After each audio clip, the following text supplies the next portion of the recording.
લોકડાઉનનો સમય તો બહુ ભવ્ય હતો. એમાં આપણે ગુજરાતીઓ, હજી મને ખબર છે કે બીજાનું સેનેટાઈઝર હોય તો આપણે એટલી ઉદારતાથી વાપરીએ અને આપણું એટલા કચવાતે મને વાપરીએ. અહીંયા પણ એવા કેટલાક બેઠા છે અદબ રાખીને કે મંદિરમાં છે, આ ભાઈ આવ્યા છે, આપણે સાંભળવાના છે અથવા સહન કરવાના છે. મુખ્ય કાર્યક્રમ તો પ્રસાદીનો છે, એ લઈને જવાનું છે. હું જાણું છું,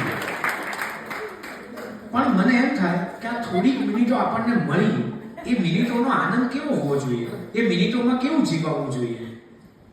હું ગીતા પર ઓમકારાએ, તમે ઓમકારાનું પેજ જોજો, ફેસબુક ઉપર જજો, એને સર્ચ કરજો, એને ફોલો કરજો, એને માણજો. એમાં બધી માહિતી હોય છે. એટલા માટે કહું છું કે આ ભાષા, સંગીત, સાહિત્ય આ બધું આપણા માટે બહુ અગત્યનું છે. અને હવે એવું નથી રહ્યું કે તમે અહીંયા બેઠા છો અને ત્યાં તમારે આવવું પડે. તમને અહીંયા મળે છે. એ મળે એના માટે કેટલા બધા મિત્રોની મહેનત હોય છે. તો આ બધા મિત્રોને વાંચજો, એમના ફેસબુકના પેજ ઉપર જજો, એમને અનુભવજો. ત્યારે મને મિત્રોએ કહ્યું કે આપણે એક સિરીઝ શરૂ કરવી છે લોકડાઉનમાં, દર અઠવાડિયે.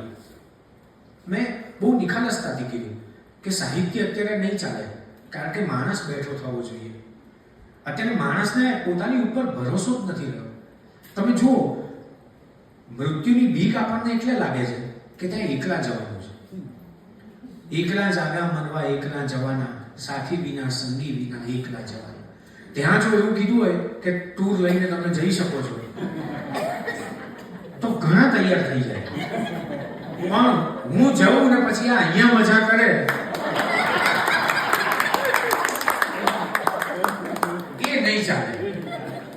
હવે તો ઓપ્શન મળે છે કે એમ કે કદાચ જો ત્યાં એવું હોય કે વિડીયો કોલ થઈ શકે તો એ ચાલે, પણ એકલો ત્યાં મજા કરે એ નહીં ચાલે.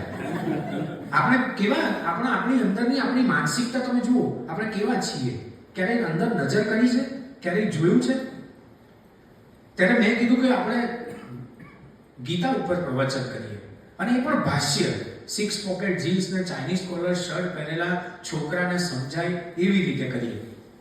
કોઈ અઘરું મારે નથી કહેવું. શ્રી ભગવાન હોવા છે આ કશું જ નહીં. મને જે સમજાયું છે એ, અને અઠવાડિયે એક અધ્યાય કરવો.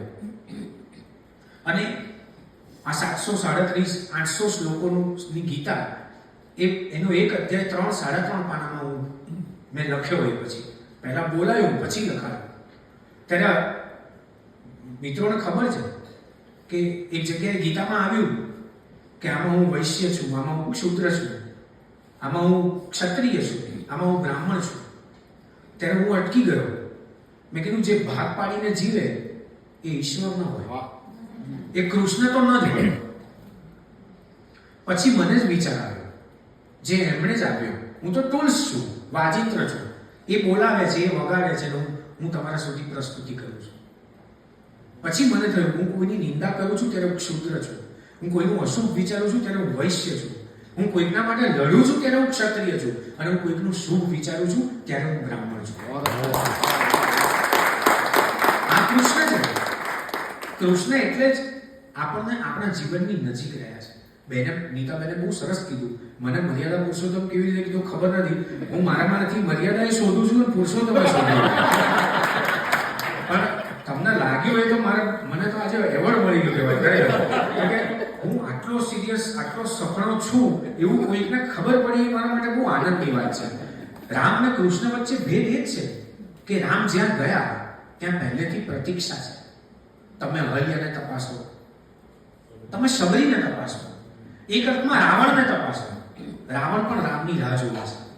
શૂન્ય પાલનપુરીએ તો શેર લખ્યો કે હરણ સીતાઓનું તો માત્ર એક બહાનું છે, બધા જ રાવણો અંતે ઢળે છે રામ તરફ. રાવણ પણ રામની રાહ જોવે છે. રામ જ્યાં ગયા ત્યાં પહેલેથી પ્રતીક્ષા છે. કૃષ્ણ જ્યાં ગયા ત્યાંથી પ્રતીક્ષા શરૂ થાય છે. આ પાયાનો ભેદ છે. અવતાર છે. બંનેના મિજાજ, બંનેના મૂળ, બંનેના વ્યક્તિત્વ, બંનેના અસ્તિત્વ જુદા છે. અને છતાંય કૃષ્ણ છે. એની જોડે સખાભાવ હોય, એની પાસે જવું હોય તો મનના અર્જુનની વાત લઈને જવું પડે. એની પાસે જવું હોય તો ભક્તિના સુદામાની રજૂઆત લઈને જવું પડે. એની પાસે જવું હોય તો જીવનનો મર્મ સમજનારા ઉદ્ધવની દોસ્તી લઈને જવું પડે. તો તમે કદાચ કૃષ્ણને પામી શકો.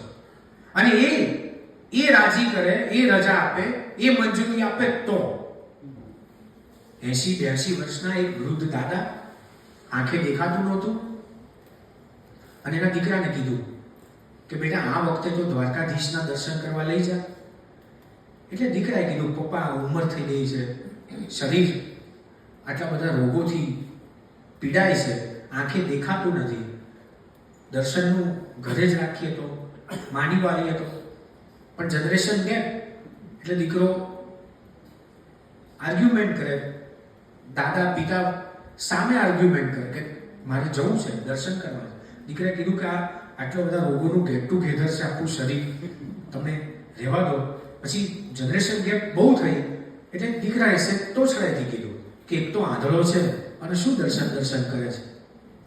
ત્યારે 80-82 વર્ષના વૃદ્ધ દાદાએ જે જવાબ આપ્યો ને, એ જવાબમાં ભક્તિ સમેટા છે. એમણે એમ કીધું કે બેટા હું આંધળો છું, એ તો આંધળો નથી ને. આટલા વર્ષ થયા એ મારી આંખે નથી ચડ્યો તો હું તો એની આંખે જઈ ચડું. આ ભક્તિ છે, આ પ્રેમ છે, આ ખુમારી છે. અને એટલે જ કૃષ્ણ, એટલે ગીતા વાંચવી જોઈએ. હું મારા જીવનનો અંગત અનુભવ